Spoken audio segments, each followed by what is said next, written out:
Dear students, तो आज हम स्टार्ट करेंगे फ्री रेडिकल एडिशन रिएक्शंस की मैकेनिज्म और उसकी स्टीरियोकेमिस्ट्री। और इससे पहले हम डिस्कस कर चुके हैं इलेक्ट्रोफिलिक एडिशन और न्यूक्लियोफिलिक एडिशन की मैकेनिज्म और उसकी स्टीरियोकेमिस्ट्री। तो आज देखते हैं फ्री रेडिकल्स के बारे में। तो सबसे पहले तो हमें पता होना चाहिए कि आखिर ये फ्री रेडिकल्स होते क्या हैं। तो radicals are electron deficient species. कैसे इलेक्ट्रॉन डेफिशिएंट, माने इलेक्ट्रॉन्स की कमी होती है। बनते कैसे हैं फ्री रेडिकल्स? फ्री रेडिकल्स बनते हैं होमोलिटिक फिशन से।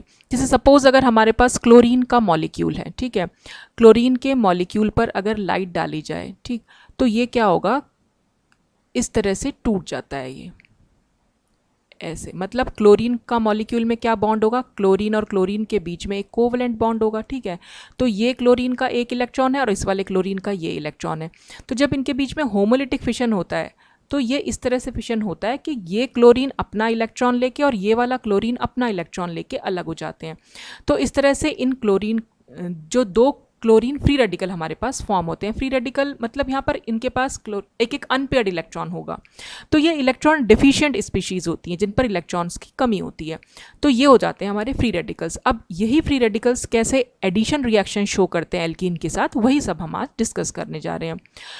तो अब क्योंकि ये इलेक्ट्रॉन डेफिशिएंट स्पीशीज़ है तो 10 radicals will attack the pi system of a double bond. क्योंकि डबल बॉन्ड के पाई सिस्टम में तो इलेक्ट्रॉन्स हैं, पाई इलेक्ट्रॉन क्लाउड है वहाँ पर, ठीक है। तो इसलिए ये रेडिकल्स जो हैं डबल बॉन्ड के पाई सिस्टम पर अटैक करते हैं। Because pi electrons of an alkene can provide the electron needed to complete the outer shell of a radical. क्यों अटैक करते हैं? जैसा कि मैंने अभी आपको बताया कि वहाँ पर पाई इलेक्ट्रॉन क्लाउड है, पूरे पाई इलेक्ट्रॉन्स हैं और वो पाई इलेक्ट्रॉन जो है इन फ्री रेडिकल्स को दे दिए जाते हैं ताकि इनका जो आउटर शेल ऑर्बिटल यानी जो वैलेंस शेल ऑर्बिटल है वो कंप्लीट हो जाए। तो free radical addition reactions occur either in the gas phase. तो ये रेडिकल एडिशन रिएक्शंस या तो गैस फेज में होती हैं या फिर इनर्ट नॉन पोलर सॉल्वेंट्स में होती हैं। In presence of UV light की प्रेजेंस में हो सकती हैं, हीट की प्रेजेंस में हो सकती हैं, या फिर catalytic amount of radical initiator, माने कुछ ऐसे ऑर्गेनिक कंपाउंड्स होते हैं जो रेडिकल्स बनाने में हेल्प करते हैं। कौन से वो कैटलिस्ट हो सकते हैं? वो होंगे ऑर्गेनिक पैरोक्साइड्स या फिर एजो कंपाउंड्स। एजो मीन्स जहाँ पर नाइट्रोजन प्रेजेंट होगा। तो जैसे कि AIBN बहुत कॉमन सा ये कंपाउंड है जो हम जनरली यूज़ कर लेते हैं फ्री रेडिकल एडिशन रिएक्शंस पे। तो AIBN की फुल फॉर्म हो जाएगी एजो आइसोब्यूटाइरो नाइट्राइल। तो ये इस टाइप के कुछ कंपाउंड्स हैं जो हम यूज़ करते हैं फ्री रेडिकल एडिशन रिएक्शंस में। तो जो इसमें सबसे इंपॉर्टेंट रिएक्शन आज हम डिस्कस करने जा रहे हैं दैट इज़ हाइड्रोब्रोमिनेशन। तो ये फ्री रेडिकल एडिशन रिएक्शन हम नेक्स्ट स्लाइड में देखेंगे कैसे इसमें रिएक्शन प्रोसीड करती है। तो हाइड्रोब्रोमिनेशन मतलब HBr की रिएक्शन होगी। HBr ऐड होगा एल्कीन पर, ठीक है। तो हाइड्रोब्रोमिनेशन में होगा when propene reacts with hydrogen bromide in the presence of dibenzoyl peroxide. ये डाईबेंजॉइल पेरोक्साइड जो हमने यहाँ पर यूज़ किया है ये एक्चुअल में रेडिकल इनिशिएटर है जो रेडिकल को बनाने में हेल्प करेगा। तो जब इसकी प्रेजेंस पे हम रिएक्शन कराते हैं ये वाली, तो प्रोडक्ट हमारा क्या बनता है? The product is 1 bromopropane. देखिए यहाँ पर बन रखा है, ये हमारी प्रोपीन है, ये हमने HBr लिया, डाईबेंजॉइल पेरोक्साइड की प्रेजेंस में रिएक्शन हुई और हमारे पास आई 1 ब्रोमोप्रोपेन। 1 ब्रोमो कैसे बोल रहे हैं? जहाँ पर ब्रोमीन लगा हुआ है जिस कार्बन से, उसको हमने नंबर 1 कार्बन दिया, ये नंबर 2, ये नंबर 3। तो 1 पर ब्रोमो है और ये 3 कार्बन है तो प्रोपेन हो गया। तो इसलिए ये 1 ब्रोमोप्रोपेन हुआ, ठीक। तो it was observed that in the presence of peroxide the addition of HBr to alkenes takes place in an anti Markovnikov manner. तो ये जब हमने देखा ये रिएक्शन, इस टाइप की और भी रिएक्शंस जब ऑब्जर्व की गई तो ये पाया कि जो भी पेरोक्साइड की प्रेजेंस में अगर रिएक्शन हो रही है, हाइड्रोब्रोमिनेशन हो रहा है अगर एल्कीन्स के साथ, तो वो एंटी मार्कोनिकॉफ मैनर में हो रहा है। और एंटी मार्कोनिकॉफ मैनर अभी बताऊंगी मैं आपको आराम से कि दिस वाज डिस्कवर्ड बाय। तो ये जो एंटी मार्कोनिकॉफ मैनर था पेरोक्साइड की प्रेजेंस में होने वाला, इसको डिस्कवर किया था खराश, एक साइंटिस्ट ने, Kharasch. And the effect was known as Kharasch effect, और इस इफेक्ट को हम खराश इफेक्ट या फिर पेरोक्साइड इफेक्ट भी बोल देते हैं। तो दस प्रोपीन गेव 1 ब्रोमोब्यूटेन यानी anti Markovnikov product with HBr in presence of peroxide, while 2 bromobutane was formed when no peroxide was used। अब देखिए इसमें क्या बताया गया कि अगर हमने यही सेम रिएक्शन, प्रोपीन है H, यहाँ पर प्रोपीन हमने ले ली, HBr ले ली, लेकिन अगर पेरोक्साइड की प्रेजेंस में हुआ तो हमारा मेजर प्रोडक्ट ये बन के आया जो था हमारा 1 ब्रोमोप्रोपेन। और यही जब रिएक्शन हमने HB, वही सेम रिएक्शन है लेकिन हमने यहाँ पर कोई पेरोक्साइड यूज़ नहीं किया, तो हमें क्या प्रोडक्ट मिला, ये मिला 2 ब्रोमोप्रोपेन। 2 ब्रोमो क्या बोल रहे हैं, ये 1, फिर ये 2 और ये 3, तो 2 पर ब्रोमीन लगा हुआ है तो 2 ब्रोमो प्रोपेन मिला। तो जब हम पेरोक्साइड नहीं यूज़ कर रहे हैं तो हमारा मेजर प्रोडक्ट बन के आ रहा है ये, ठीक है। और जब हम पेरोक्साइड यूज़ कर रहे हैं तब मेजर प्रोडक्ट हमारा बन के आ रहा है ये। तो ये वाला जो ऊपर वाला प्रोडक्ट है जब पेरोक्साइड की प्रेजेंस में करा रहे हैं तो ये एंटी मार्कोनिकॉफ रूल के अकॉर्डिंग बन रहा है, जबकि जो ये नीचे वाला प्रोडक्ट है वो मार्कोनिकॉफ रूल के अकॉर्डिंग बन रहा है। अब मार्कोनिकॉफ रूल क्या था, ये मैंने आपको बहुत अच्छे से डिस्कस किया हुआ है इलेक्ट्रोफिलिक एडिशन रिएक्शंस जब पढ़ाई थी। तो अगर आपने वो वीडियो नहीं देखा है बेटा तो सबसे पहले वो वीडियो देख के आइएगा, तभी आपको यहाँ कुछ समझ में आएगा। अच्छा, मार्कोनिकॉफ रूल ये बोलता था कि जब भी कभी अनसिमेट्रिकल एल्कीन है ये, क्योंकि कार्बन कार्बन डबल बॉन्ड है और एक कार्बन पर इधर यहाँ पर सिर्फ 2 हाइड्रोजन जुड़े हुए हैं और इधर की साइड इस कार्बन पर एक हाइड्रोजन और एक यहाँ पर मिथाइल ग्रुप है, यानी कि डबल बॉन्ड से एक साइड सिर्फ एक कार्बन है और डबल बॉन्ड से दूसरी साइड 2 कार्बन है, तो ये अनसिमेट्रिकल एल्कीन हुई। और इस पर अनसिमेट्रिकल रिएजेंट का मतलब होता है इसका इलेक्ट्रोफाइल और न्यूक्लियोफाइल पार्ट दोनों ही अलग अलग होंगे। तो फर्स्ट पार्ट को मैंने आपको कई बार बता चुकी हूँ इलेक्ट्रोफाइल मानते हैं और दूसरे पार्ट को हम न्यूक्लियोफाइल मानते हैं। तो ये दोनों अलग अलग हैं, तो ये अनसिमेट्रिकल रिएजेंट हुआ। तो जब अनसिमेट्रिकल एल्कीन पर अनसिमेट्रिकल रिएजेंट अटैक करता है तो अकॉर्डिंग टू मार्कोनिकॉफ रूल जो भी अनसिमेट्रिकल रिएजेंट का पॉजिटिव पार्ट होगा, यानी जो ये इसमें H+ हुआ, यानी जो हाइड्रोजन हुई वो अटैच्ड हो जाएगी कहाँ जाकर, डबल बॉन्ड के उस कार्बन से जिस पर कि हाइड्रोजन का नंबर ज़्यादा होगा। तो यहाँ पर आप देख रहे हैं, अगर हमने जैसे नंबर यहाँ पर दे रखा था, इसको अगर मैं नंबर 1 दूँ, ये नंबर 2 और ये नंबर 3, तो हमें तो डबल बॉन्डेड कार्बन से मतलब है। तो नंबर 1 कार्बन और नंबर 2 कार्बन डबल बॉन्डेड है, तो नंबर 1 कार्बन से आप देख रहे हैं 2 हाइड्रोजन अटैच्ड हैं और नंबर 2 कार्बन से खाली 1 हाइड्रोजन अटैच्ड है। तो जो अकॉर्डिंग टू मार्कोनिकॉफ रूल अगर ये एडिशन रिएक्शन हुई तो ये जो H है यानी हाइड्रोजन है वो CH2 से जाके यानी नंबर 1 कार्बन से जाकर अटैच हो जाएगा, तो इसलिए ये CH2 का यहाँ पर CH3 बन गया। और जो नेगेटिव पार्ट होगा यानी जो ब्रोमाइड ब्रोमाइड आयंस जो होंगे वो अटैच होंगे उस कार्बन से जिससे laser number of hydrogen attached हैं। तो नंबर 2 कार्बन से क्योंकि एक ही हाइड्रोजन अटैच्ड है तो इसलिए ब्रोमीन जो है वो नंबर 2 कार्बन से अटैच्ड हुआ, ठीक है। तो ये तो था मार्कोनिकॉफ रूल, जिसमें हमने सिर्फ एक चीज ध्यान रखनी है कि अनसिमेट्रिकल रिएजेंट होगा और अनसिमेट्रिकल एल्कीन होगी। रिएजेंट का पॉजिटिव पार्ट जो है उस डबल बॉन्ड के उस कार्बन से अटैच्ड होगा जिससे ज्यादा हाइड्रोजन अटैच्ड हो, ठीक है। अच्छा, लेकिन अगर आप ऊपर देखें यहाँ पर भी अनसिमेट्रिकल एल्कीन है, अनसिमेट्रिकल ही हमारा रिएजेंट है, लेकिन जो यहाँ पर H ऐड हुआ है, अगर आप देखें H कहाँ पर ऐड हुआ है, इस CH से नंबर 2 कार्बन से। यहाँ देख रहे हैं नंबर 2, यहाँ पर नंबर 2 कार्बन देखिए, अगर मैं इसको फिर से नंबर दूँ, ये नंबर 1 कार्बन, ये नंबर 2 कार्बन और ये नंबर 3 कार्बन। तो जो ये 2 वाली कार्बन है जो यहाँ पर CH है, यहाँ देख रहे हैं आप, यहाँ पर ये CH2 हो गया है, यानी हाइड्रोजन जो है यहाँ जाकर जुड़ गया है, यानी हाइड्रोजन डबल बॉन्ड के उस कार्बन से अटैच्ड हुआ जिससे कम हाइड्रोजन अटैच थी, ठीक है। और नेगेटिव पार्ट उस कार्बन से अटैच्ड हुआ जिससे हाइड्रोजन ज़्यादा अटैच थी। तो ठीक उल्टा हो गया, मार्कोनिकॉफ रूल का ठीक उल्टा हुआ, इसलिए हम इसको बोल रहे हैं कि ये एंटी मार्कोनिकॉफ मैनर में ये एडिशन रिएक्शन हुई है। तो अब ऐसा क्यों हुआ है यही हम इसमें आगे डिस्कस करेंगे। तो इसकी मैकेनिज्म में जाके हमें ये पता चलता है कि आखिर ऐसा क्यों हुआ। तो इसमें यहाँ पर लिखा हुआ है, this anomaly was explained by the involvement of a free radical mechanism in the addition reactions of HBr in presence of peroxide। तो ये बोला गया कि peroxide की प्रेजेंस में ये रिएक्शन इलेक्ट्रोफिलिक एडिशन रिएक्शन ना होकर फ्री रेडिकल एडिशन रिएक्शन होती है। peroxide अगर हमने नहीं लिया है तो यही एडिशन रिएक्शन इलेक्ट्रोफिलिक हो जाएगी, लेकिन अगर हमने peroxide की प्रेजेंस में ये एडिशन रिएक्शन कराई है तो फिर ये फ्री रेडिकल एडिशन रिएक्शन होगी।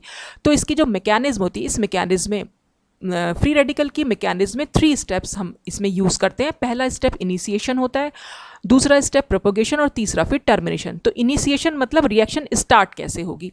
तो इसमें सबसे पहले होता क्या है, जो भी हमने पेरोक्साइड लिया हुआ है, peroxides contain a weak oxygen oxygen bond. Peroxide में एक वीक ऑक्सीजन ऑक्सीजन बॉन्ड तो होगा ही होगा, ठीक है।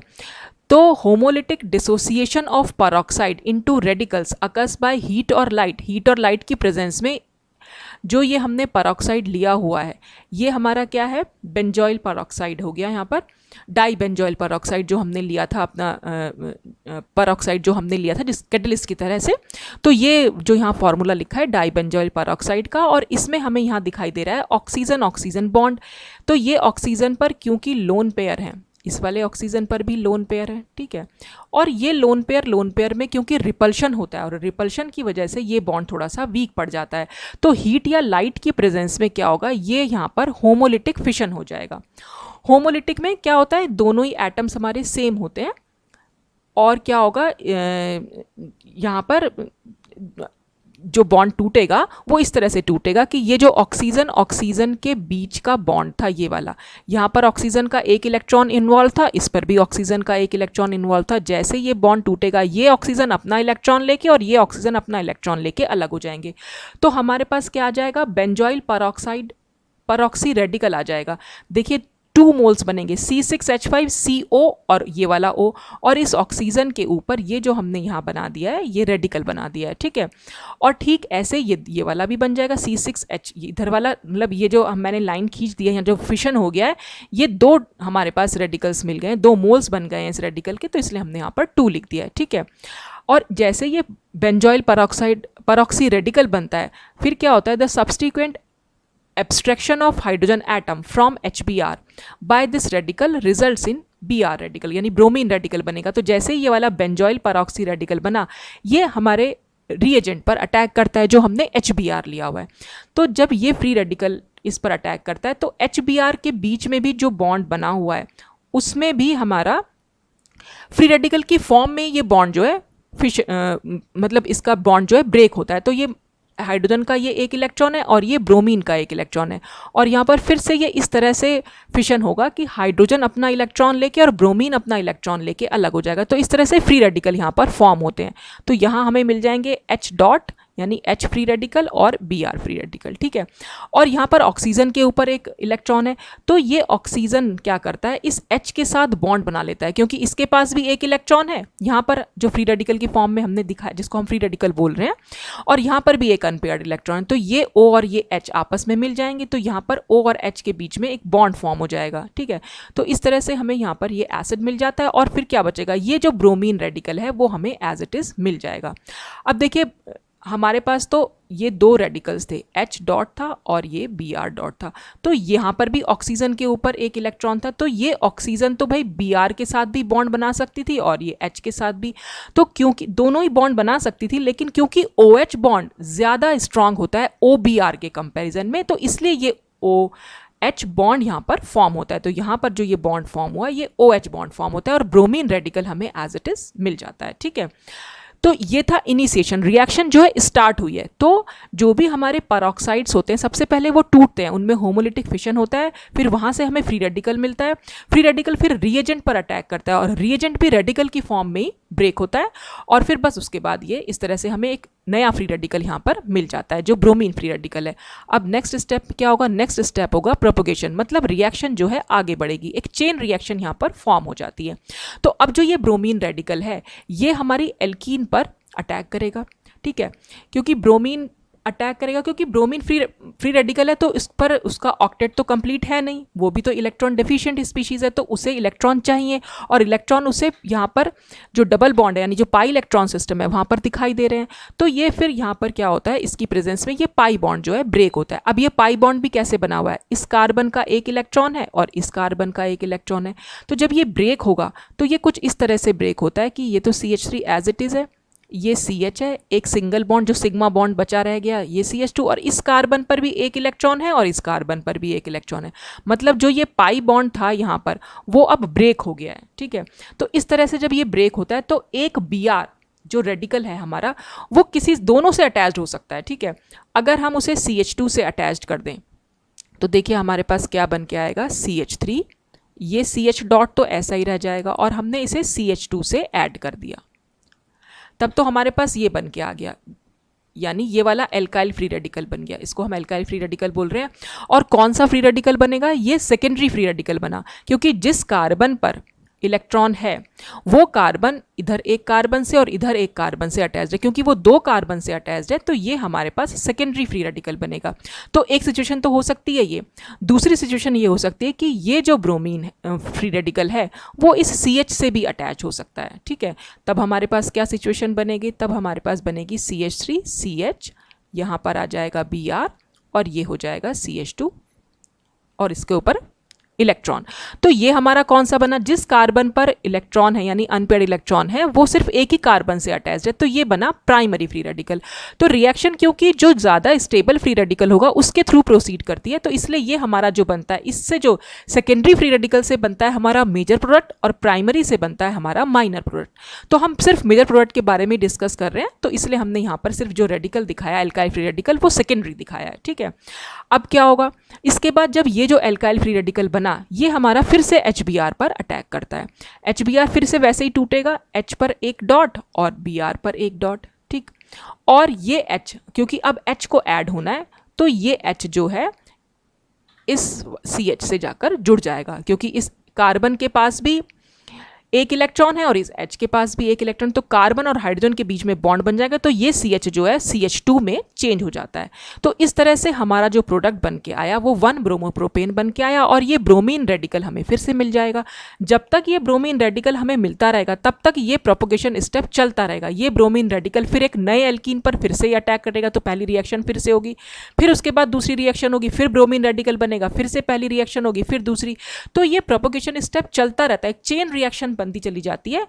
और अगर हमें इसे टर्मिनेट कराना है रिएक्शन का, जब हमें जो प्रोडक्ट मिल रहा है हमें जब उसका सफिशिएंट अमाउंट मिल जाता है तो फिर क्या करते हैं, रिएक्शन को हम टर्मिनेट करा देते हैं, यानी बंद करा देंगे। और बंद कराने में क्या होगा, जितने भी फ्री रेडिकल बनते हैं उनकी हम आपस में रिएक्शन करा देते हैं। तो जब हम आपस में रिएक्शन कराएंगे तो हमारा थर्ड स्टेप आता है टर्मिनेशन स्टेप। तो इसमें सिर्फ इतना दिखाया, जितने भी फ्री रेडिकल, देखिए ब्रोमीन फ्री रेडिकल बना था, रिएक्शन में दोनों आपस में रिएक्ट करेंगे, ब्रोमीन मॉलिक्यूल फॉर्म करेंगे, तो ब्रोमीन रेडिकल ही नहीं रहेगा तो वो एल्कीन पर अटैक ही नहीं करेगा। एक और एल्काइल फ्री रेडिकल बना था, ये एक और एल्काइल, तो दोनों एल्काइल फ्री रेडिकल आपस में कंबाइन करेंगे, माने ये C और ये वाले C दोनों के बीच में बॉन्ड बन जाएगा। जो जिस भी CH पर डॉट है वो आपस में बॉन्ड बना लेंगे। तो इस CH पर डॉट था, यहाँ इसका एक इलेक्ट्रॉन था और इस CH का एक इलेक्ट्रॉन था, तो दोनों ने आपस में बॉन्ड बना लिया। और ये CH2Br तो CH से अटैच था, वो हमने यहाँ पर एज इट इज़ दिखा दिया, ठीक। फिर क्या हो सकता है, ये भी एक पॉसिबिलिटी है कि एल्काइल फ्री रेडिकल जो है ब्रोमीन फ्री रेडिकल से कंबाइन कर ले, यानी इस CH से Br जुड़ जाए, ये वाला इलेक्ट्रॉन और ये वाले इलेक्ट्रॉन दोनों आपस में मिल जाएं और इस तरह से यहाँ पर ये बॉन्ड फॉर्म कर लें तो ये कंपाउंड बना लें। तो इस तरह से रिएक्शन जो है वो टर्मिनेट हो जाती है, ठीक। तो हम ये देखा हमने इसमें कि परऑक्साइड की प्रेजेंस में क्या हुआ कि जो भी हमारा मोर स्टेबल फ्री रेडिकल बना था उसके साथ जो है रिएक्शन आगे प्रोसीड करती है। तो मोर स्टेबल यहाँ पर बना था ये वाला सेकेंडरी फ्री रेडिकल, और सेकेंडरी फ्री रेडिकल से जो हमारा प्रोडक्ट बन के आया वो हमारा बन के आया 1 ब्रोमोप्रोपेन, ठीक है। और अगर हम बात करें इसकी रिजियो सिलेक्टिविटी की, यानी कि हम देख रहे हैं इसमें एंटी मार्कोनिकॉफ रूल कैसे कैसे लगा है इसमें। तो according to the mechanism anti Markovnikov addition of HBr arises because, anti Markovnikov क्यों हुआ, क्योंकि पहली चीज इसमें यह थी कि bromine radical is the first to react with alkene. यहाँ पर ब्रोमीन रेडिकल सबसे पहले रिएक्ट करता है, जबकि इलेक्ट्रोफिलिक एडिशन में सबसे पहले हाइड्रोजन ने अटैक किया था, यानी जो H+ था उसने अटैक किया था। यहाँ पर उल्टा हुआ, यहाँ पर ब्रोमीन रेडिकल ने अटैक किया, क्योंकि H रेडिकल जो था वो तो ऑक्सीजन के साथ जुड़ गया, तो खाली ब्रोमीन रेडिकल ही बचा, तो इसलिए ब्रोमीन रेडिकल यहाँ पर पहले अटैक करता है। दूसरा रीज़न ये था एंटी मार्कोनिकॉफ एडिशन का, जैसे मैंने अभी आपको बताया भी कि जो मोस्ट स्टेबल रेडिकल है वो that is formed most rapidly, वो बहुत तेजी से बनेगा, ठीक है। तो जो मोस्ट स्टेबल था सेकेंडरी फ्री रेडिकल, तो सेकेंडरी फ्री रेडिकल क्योंकि ज़्यादा तेजी से बना तो इसलिए सेकेंडरी रेडिकल के थ्रू रिएक्शन जो है आगे प्रोसीड की। और थर्ड जो था वो था स्टेरिक फैक्टर्स। अब ये सब क्या थे, इसी को हमने आगे थोड़ा डिटेल में भी एक्सप्लेन किया है। तो so under free radical conditions the regioselectivity is governed by, regioselectivity कैसे गवर्न होगी, by addition of bromine radical to give the more stable alkyl radical. एक तो ब्रोमीन रेडिकल ऐड हुआ और ब्रोमीन रेडिकल ऐड होकर मोर stable alkyl radical दिया।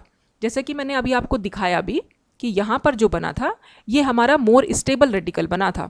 दोनों बन सकते थे, लेकिन हमने जो दिखाया सेकेंडरी भी बन सकता था और प्राइमरी भी। तो ये हमारा सेकेंडरी बना और ये हमारा प्राइमरी। तो क्योंकि सेकेंडरी के थ्रू रिएक्शन जो है आगे प्रोसीड करती है, इसलिए हमारा मेजर प्रोडक्ट जो था वो 1 ब्रोमो एल्केन था। ठीक, फिर क्या लिखा हुआ है इसमें कि also addition of bromine radical to the alkene is governed by steric factors. इसमें स्टेरिक फैक्टर्स और इन्वॉल्व हुए हैं। इसका मतलब 10 bromine radical adds to the less substituted carbon of the double bond resulting the lesser steric strain which in turn leads to more stable alkyl radical and hence the observed orientation is anti Markovnikov. मतलब कि एक तो हमने अभी बताया कि सबसे पहले तो ब्रोमीन रेडिकल ने अटैक किया, ठीक है।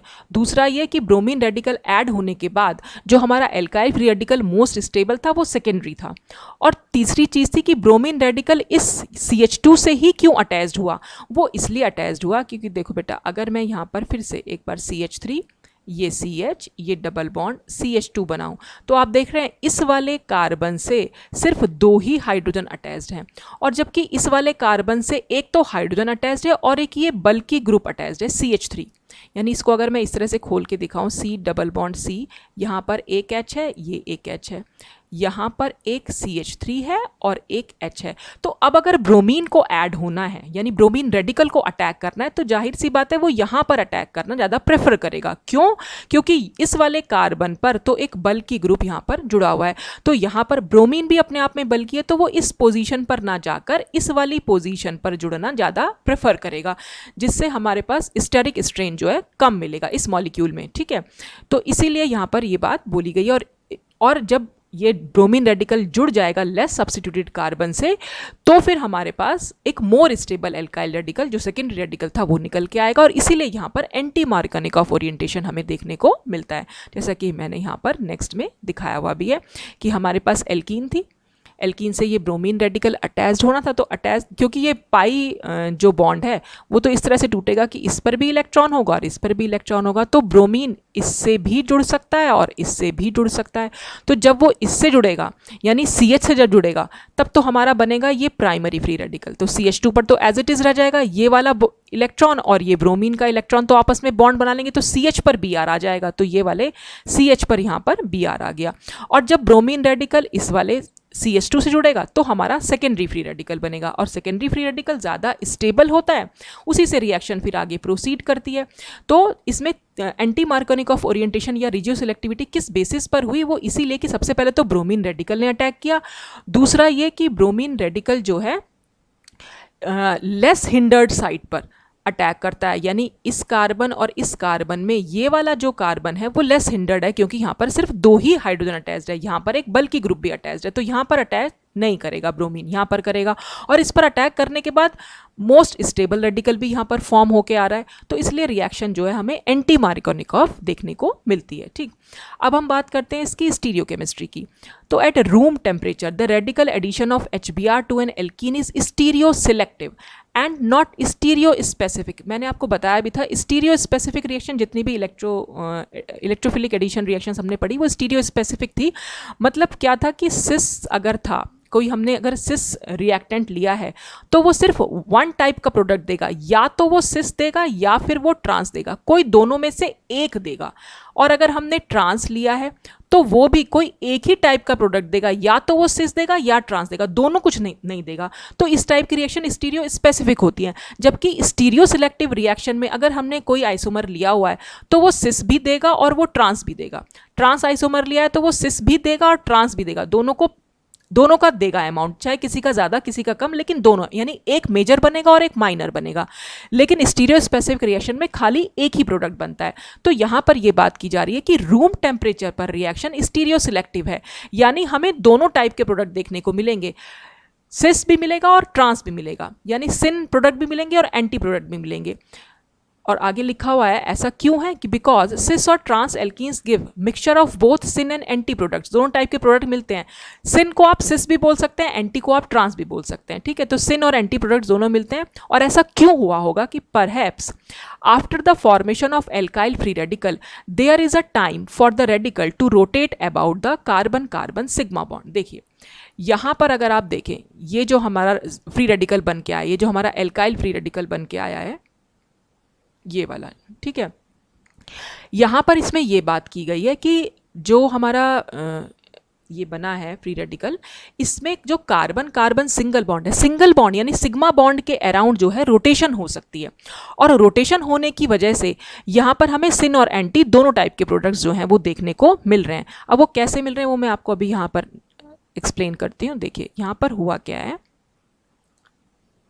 सपोज हमने कोई अपनी एल्कीन ले ली है, जैसे मैं मान लेते हैं कि हमने कोई सिस एल्कीन ले ली, ठीक है। सिस एल्कीन में हमने क्या दिखाया है, ये मैं अगर बॉन्ड बनाऊं इसमें, ये इस तरह से, ये सपोज CH3 है पीछे की साइड, और ये मैंने आगे की साइड H बनाया, ठीक है। इसमें मैंने पीछे की साइड CH3 बनाया और आगे की साइड मैंने H बनाया, ठीक। पीछे मतलब बैक साइड पे, यानी ये जो मैं वेज से दिखा रही, ये जो मैं डार्क लाइन बनानी, इसको हम वेज बोल देते हैं। और जो ये डैश लाइन, ये डैश लाइन, तो डैश लाइन का मतलब पीछे की साइड है, और वेज का मतलब आगे की साइड, यानी H जो है आपकी साइड आ रहे हैं और CH3 जो है पीछे की साइड जा रहे हैं। आप इसको ऐसे इमेजिन कीजिए, ठीक है। और इस पर जब हम ब्रोमीन रेडिकल का अटैक कराएंगे, तो ब्रोमीन रेडिकल के अटैक से होगा क्या, सपोज किसी एक कार्बन पर वो जोड़ देते हैं हम, तो यहाँ पर मैं ये CH3 ऐसा ही रखा और ये H ऐसा रखा, और इस पर हमने एक Br को जोड़ दिया, ठीक है। और हमारे पास ये CH3 था और यहाँ पर एक H था और यहाँ पर एक रेडिकल आ जाएगा, ठीक है। क्योंकि यहाँ पाई बॉन्ड टूटेगा, ये पाई बॉन्ड टूटा, एक इलेक्ट्रॉन इस कार्बन पर रह गया और एक इलेक्ट्रॉन इस कार्बन पर रह गया, तो जो इस इलेक्ट्रॉन, जो मैं नंबर 1 और नंबर 2 देती, तो जो नंबर 2 पर इलेक्ट्रॉन था वो इस ब्रोमीन के इलेक्ट्रॉन से कंबाइन करेगा और CBr बॉन्ड को फॉर्म कर लेगा, और नंबर 1 पर जो इलेक्ट्रॉन था वो एज इट इज़ रह जाएगा, ठीक है। तो एक तो पॉसिबिलिटी हुई कि H जो है अटैक करेगा यहीं से, सपोज जो, क्योंकि हमारा HBr अटैक करना था तो Br रेडिकल ने तो अटैक कर दिया, अब H रेडिकल अगर अटैक करेगा तो यहाँ से अटैक करेगा, तो फिर ये जो बॉन्ड है दोनों कार्बन और हाइड्रोजन के बीच में बॉन्ड बन जाएगा। और एक पॉसिबिलिटी ये भी हो सकती है कि क्योंकि ये हमारा कार्बन कार्बन सिंगल बॉन्ड है, ये देख रहे हैं, ये सिंगल बॉन्ड के अराउंड रोटेशन पॉसिबल है, और अगर मैं इसको रोटेट करा दूं तो रोटेट कराने से ये होगा कि जो चीज़ हमारे पास आगे थी अब वो पीछे चली जाएगी, यानी H हमारा आगे की साइड था अब वो पीछे की साइड आ जाएगा, और CH3 हमारा पीछे की साइड था वो अब आगे की साइड आ जाएगा, ठीक है। और इससे ये तो हमारा एज इट इज़ रहेगा, ये Br, ये यहाँ पर CH3 और ये हमारे पास H, ठीक। और H जो अब अटैक करेगा, ये इस पर रेडिकल था और इस पर H ने अटैक किया, तो ये इस तरह से, तो जो इस तरह से प्रोडक्ट, दो टाइप के प्रोडक्ट यहाँ पर बन सकते हैं। तो एक से हमें सिन प्रोडक्ट मिलेगा और दूसरे से हमें एंटी प्रोडक्ट मिलेगा, या हम कह सकते हैं एक से हमें सिस प्रोडक्ट मिलेगा और दूसरे से एंटी प्रोडक्ट मिलेगा, ठीक है। या आप ये भी बोल सकते हैं एक से हमें इरिथ्रो आइसोमर मिलेगा, दूसरे से हमें थ्रियो आइसोमर मिलेगा। तो हमने लिया था सिस, ठीक है, और सिस पर हमने अटैक करा, अगर हमारा सिन एडिशन हुआ तो हमें इरिथ्रो आइसोमर मिलेगा, ये मैं आपको बहुत पहले भी एक्सप्लेन कर चुकी हूँ। और अगर हमारे पास ट्रांस था और ट्रांस पर हमने सिस था और सिस पर हमने सिन कराया, इरिथ्रो था, और सिस पर ही अगर हम, ये ट्रांस हटा दीजिए यहाँ से, सिस पर अगर मैं एंटी कराऊँ तो एंटी से हमारे पास थ्रियो आइसोमर बनेंगे। सिस था, सिन मतलब सेम साइड से अटैक हो रहा था, तो चेंज कुछ होना नहीं है, इरिथ्रो भी हमारा सिस आइसोमर ही होते हैं, और सिस पर अगर एंटी एडिशन हो गया तो हमारे पास थ्रियो आइसोमर्स बनेंगे। तो अगर मैं इसको बना के देखूं, देखिए ये थ्रियो और इरिथ्रो, मैं इसको कैसे बोल रही हूँ कि हमने यहाँ पर दिखा दिया कि ये जो हमारे पास H है, ये H मैंने ऊपर बनाया, ठीक है, ये Br मैंने यहाँ पर ऊपर बनाया, ठीक। ये CH3 पीछे की साइड है, मैंने पीछे की साइड दिखाया। ये सब कुछ बेटा मैं आपको पहले वीडियोस में भी एक्सप्लेन कर चुकी हूँ, तो वही मैं आपको यहाँ बताई जा रही हूँ। और यहाँ पर CH3 बैक साइड पर है तो मैंने ये बैक साइड बनाया और H को आगे बनाया। ये साइड पीछे की साइड होती है और ये साइड जो होती है वो आगे की साइड होती है, तो जो इसमें पीछे दिखाई दे रहा है उसको पीछे बनाइए, जो आगे दिखाई दे रहा है उसको आगे बनाइए, ठीक है। और इसी से फिर हमें क्या बन जाए, इसी को अगर हम इरिथ्रो और थ्रियो आइसोमर फॉर्म करेंगे तो फिशर प्रोजेक्शन में अगर हम इसको बना के देखें तो हम इसको कैसे बना सकते हैं, मैंने आपको बताया था, इसको आपको सीधे Y में चेंज करना पड़ेगा, यानी इसको H को नीचे लाना पड़ेगा, ये H हमारा जो इधर की साइड था वो अब इधर पहुंच जाएगा और ये CH3 हमारा इधर पहुंचेगा, ठीक है। तो H को अगर हम नीचे ले जाएंगे तो ये H हमारा यहाँ चला जाएगा, ठीक है। और ये H हमारा इधर लेफ्ट हैंड साइड पर पहुंच गया है, तो हम इस H को लेफ्ट हैंड साइड पर बनाएंगे। ये CH3 हमारा इस CH3 पर पहुंच राइट हैंड साइड पर पहुंचा, तो ये यहाँ पहुंचेगा। Br को, क्योंकि मैंने आपको ये बताया था कि जब भी हमें फिशर प्रोजेक्शन में चेंज करना होता है इस 100 हॉर्स फार्मूला को, तो हमें दोनों सीधे वाई बनाने होते हैं, और अभी हमारे पास जो थे वो दोनों उल्टे वाई बने हुए थे। फिर ऐसे ही हम Br वाले को भी सीधे में चेंज कर लेंगे, सीधे वाई में, ठीक है। तो ये ऊपर Br बना दूंगी मैं नीचे, और फिर क्या होगा, ये वाला जो H है वो अब यहाँ वाली पोजीशन पर पहुँचेगा, यानी कि लेफ्ट हैंड साइड पर। तो मैंने H को लेफ्ट हैंड साइड पर बनाया और CH3 जो है वो राइट हैंड साइड पर। तो यहाँ पर अगर हम CH3 सिस से सिन एडिशन है, तो ये हमारा कौन सा बना, क्योंकि दोनों CH3 सेम साइड पर है, तो ये इरिथ्रो आइसोमर्स बने, ठीक है। और अब अगर मुझे यहाँ पर दिखाना है एंटी एडिशन, तो एंटी एडिशन के लिए मुझे क्या करना पड़ेगा, फिर से एंटी एडिशन में फिर जैसा भी ये बना हुआ है मैं इसको एज इट इज़ ही बना ले रही हूँ, ठीक है। पीछे की साइड इसमें H है, आगे की साइड इसमें CH3 है। पीछे की साइड इसमें CH3 है और आगे की साइड इसमें H है। बस इसे मैं डायरेक्टली चेंज कर रही हूँ, सीधे वाई में नहीं चेंज कर रही हूँ। मतलब आप तो एक बार पहले सीधा वाई और बना के देखिएगा खुद से, मैं डायरेक्टली आपको बता दे रही हूँ। तो ये H अब नीचे आ जाएगा, यहाँ पर आ जाएगा, तो इस H को हम यहाँ रखते हैं, और ये जो Br है इसको भी मैं ऐसे ही कर लूँगी। आपको अगर ये नहीं समझ में आ रहा तो बेटा पहले आप प्रीवियस वीडियोस देखेगा, तब आपको समझ में आएगा ये कि उल्टे वाई को हम सीधे वाई में कैसे चेंज करते हैं, ठीक है। ठीक उसके उल्टी पोजीशन पर बना देना होता है। ये वाला CH3 जो है, ये वाला जो CH3 अब इस वाली पोजीशन पर पहुंचेगा, यानी लेफ्ट हैंड साइड पर। तो मैं अब CH3 को यहाँ लिखूंगी। ये H अब इधर पहुँच जाएगा, तो इस H को मैं यहाँ लिखूंगी। ये Br नीचे पहुँचेगा, तो ये Br मेरा ऊपर आ जाएगा, और ये वाला CH3 इधर राइट हैंड साइड पर चला जाएगा, तो मैं इस CH3 को यहाँ लिखूंगी और ये H जो है यहाँ लिखूंगी, ठीक है। तो ये जो हमारा बना, आप यहाँ देख रहे हैं ये CH3 और ये CH3 दोनों ऑपोजिट साइड पर हैं, तो ये हमारा 3O आइसोमर बना, ठीक है। और सिस से 3O आइसोमर कब बनते हैं, जब एंटी एडिशन होता है। तो यहाँ पर एंटी एडिशन हुआ है, यानी इस पर हमारा एंटी एडिशन हुआ है। मेरा पेन नहीं चल रहा है। ये एंटी एडिशन है बेटा, और ये हमारा सिन एडिशन है। तो इस तरह से हम ये बता सकते हैं कि रोटेशन, क्योंकि हमने क्या करा, इस बॉन्ड को सिंगल बॉन्ड के अराउंड रोटेशन से क्या मतलब है, इस कार्बन का कन्फिग्रेशन जैसा था हमने एज इट इज़ वैसा का वैसा ही रख दिया। लेकिन जो इस कार्बन का था, यानी जो हमारा नंबर 1 कार्बन था, उसमें हमने रोटेशन कर दी, यानी जो बॉन्ड हमारा पीछे था उसको हमने आगे दिखा दिया। यहाँ पर CH3 पीछे था ना, इसको हमने आगे दिखा दिया क्योंकि हमने बॉन्ड को घुमाया। और जो ये H आगे था वो अब H पीछे चला गया, और जो H जहाँ से रेडिकल आ रहा था वो तो वहीं से ही आ रहा है, ठीक है। तो बस इसको हमने फिर यहाँ चेंज करके देखा कि हमारे कौन से आइसोमर बने हैं। और ये बात मैंने आपको बताई थी कि सिस में जब सिन एडिशन होगा हमेशा इरिथ्रो आइसोमर बनते हैं, सिस में जब एंटी एडिशन होता है हमेशा 3O आइसोमर बनते हैं। तो आइसोमर क्योंकि हमारा इरिथ्रो बन के आया, इससे हमें मालूम पड़ा कि ये सिन एडिशन था, और यहाँ पर 3O आइसोमर बन के आया, इससे हमें मालूम पड़ा कि ये एंटी एडिशन था। तो इसका स्ट्रक्चर ये बनाया है मैंने, और इसका स्ट्रक्चर ये बनाया है, और इससे फिर ये बना है, और इससे फिर ये बना हुआ है, ठीक है। तो ये हम बता सकते हैं यहाँ पर कि जब रूम टेम्परेचर होगा तो रूम टेम्परेचर पर रोटेशन हो जाती है। ऐसा पॉसिबिलिटी दिखाई गई कि हमें, क्योंकि दोनों टाइप के प्रोडक्ट मिले, सिन भी मिला, एंटी भी मिला, तो ये माना गया कि रोटेशन हुई होगी। और रोटेशन से क्या हुआ होगा कि ये सिन और एंटी प्रोडक्ट हमें या इरिथ्रो या 3O आइसोमर या सिस और ट्रांस प्रोडक्ट हमें देखने को मिलते हैं। अच्छा, जब हम बात करेंगे कि -80 डिग्री सेंटीग्रेड पर, यानी कि टेम्परेचर बहुत कम हो गया, तो the reaction is found to almost stereo specific. यहाँ पर हमें सिर्फ सिंगल प्रोडक्ट मिलेगा, अब हमें 2 प्रोडक्ट नहीं मिलेंगे। जैसे कि यहाँ पर हायर टेम्परेचर पर क्या हो रहा था, हमें सिस प्रोडक्ट भी मिल रहा था और हमें एंटी प्रोडक्ट भी मिल रहा था, यानी क्योंकि रोटेशन हो रही थी सिंगल बॉन्ड के अराउंड। लेकिन -80 डिग्री सेंटीग्रेड टेम्परेचर बहुत कम हो गया, तो हम ये मान लेते हैं कि बॉन्ड्स जो हैं फ्रीज हो गए हैं, अब वो मूवमेंट नहीं कर पाएंगे। तो उनमें मूवमेंट नहीं होगा, तो रिएक्शन हमारी 100% हमें स्टीरियो स्पेसिफिक मिलेंगी। और इस केस में क्या होगा, एंटी एडिशन इज फेवर्ड, इसमें एंटी एडिशन जो है फेवर्ड होगा।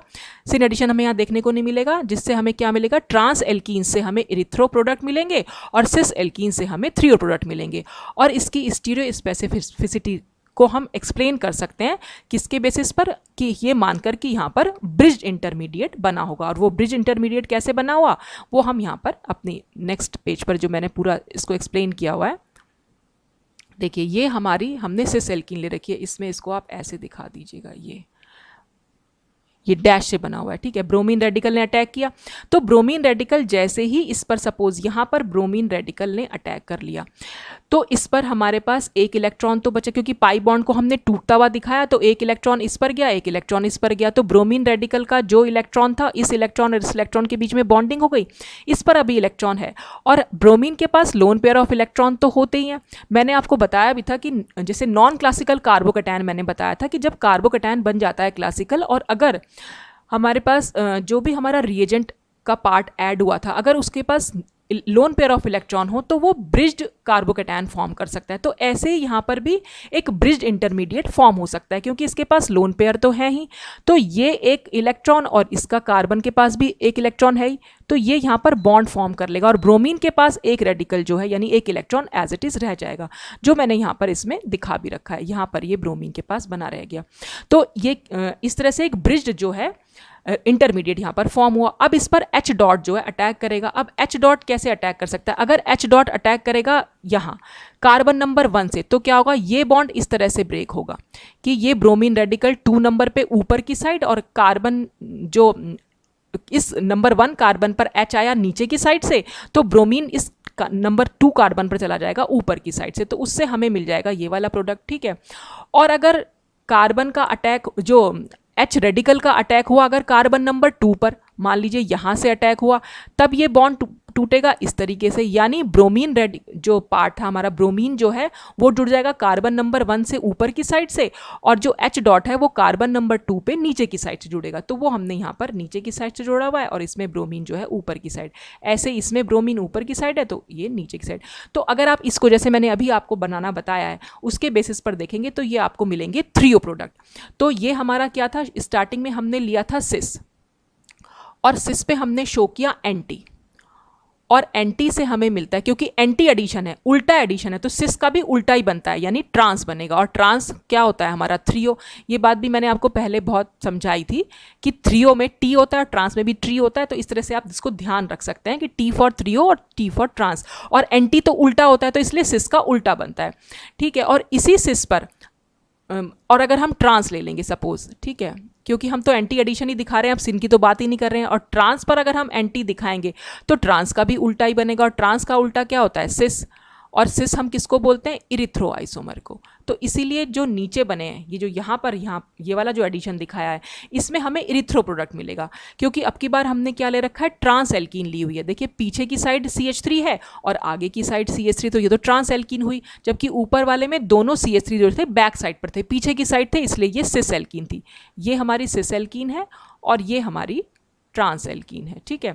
और फिर से वही है, H डॉट है, अगर वो कार्बन नंबर 1 से अटैक करेगा तो फिर रेडिकल ऐसे, मतलब ये बॉन्ड जो है इस तरह से ब्रेक होगा कि ब्रोमीन कार्बन नंबर 2 पे ऊपर की साइड आ जाएगा, और कार्बन नंबर 1 पे हाइड्रोजन जो है नीचे की साइड जाएगा। अगर यही H डॉट ऐसे भी तो अटैक कर सकता है कि भाई ये जो है नंबर 2 कार्बन पर अटैक करे, और ब्रोमीन जो है वो नंबर 1 कार्बन पर ऊपर की साइड चला जाए, तो नंबर 1 पर ब्रोमीन ऊपर की साइड है और नंबर 2 कार्बन पर H जो है वो नीचे की साइड है। तो इस तरह से हमें इरिथ्रो प्रोडक्ट मिलते हैं। हालांकि ये दोनों प्रोडक्ट अगर आप बना के देखेंगे, ये दोनों प्रोडक्ट बिल्कुल सेम बनते हैं, एक ही प्रोडक्ट मिलता है। यहाँ पर हमें ये 2 प्रोडक्ट मिलते हैं, ये DL पेयर रेसिमिक मिक्सचर मिलता है यहाँ पर। तो ये आप करके देख भी सकते हैं, और मैं भी आपको बता सकती हूँ। वैसे मेरे को लगता है कि वीडियो जो है काफ़ी लंबा हो जाता है वरना ऐसे। तो अगर आपको ना समझ में आए कि ये 3O और इरिथ्रो कैसे है बेटा, तो आप एक बार जो है मेरे पुराने वीडियोस देखिएगा इसी में, और नहीं तो आप मेरी स्टीरियो केमिस्ट्री की वीडियोस देखिएगा कि इरिथ्रो और 3O क्या होते हैं, तो आपको खुद से समझ में आएगा कैसे आप चेंज कर सकते हैं इसको। तो इस तरह से ये पूरा फ्री रेडिकल एडिशन रिएक्शंस की पूरी मैकेनिज्म थी और उसकी स्टीरियो केमिस्ट्री जो मैंने आज आपके साथ डिस्कस किया। आई होप कि आपको समझ में आया होगा। अगर फिर भी ना समझ में आया तो आप कमेंट सेक्शन में कमेंट करके पूछ सकते हैं। तो आज के लिए बस इतना ही। Thanks for watching.